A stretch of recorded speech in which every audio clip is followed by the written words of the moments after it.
Personal Guru tip number 2, balance and peace. I was born and raised in Hollywood.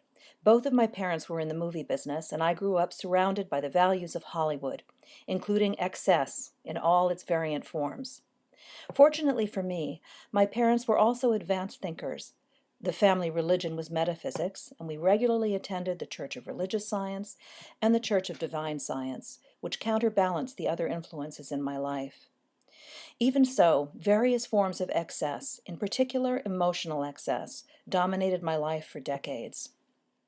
In order to establish a solid structure for our lives, we need to build our house on a firm foundation.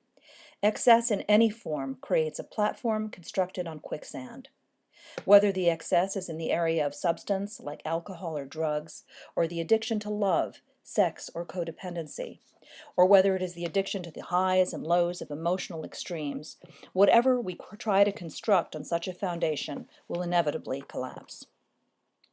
The only way to create an unshakable life condition is to make balance and peace our number one priority.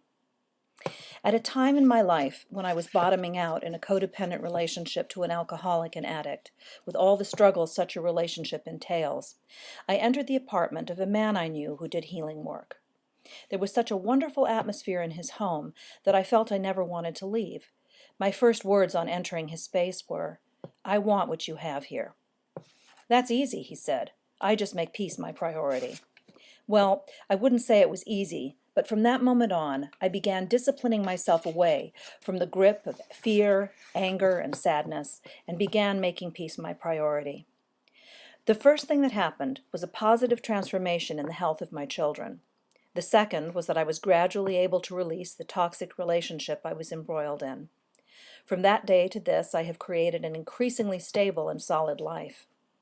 Whenever I find myself rocked by emotion, I simply turn my attention back to a state of balance by focusing on stillness and peace. There is an addictive quality to strong emotions, so it's not always easy, but with practice it's become easier and easier.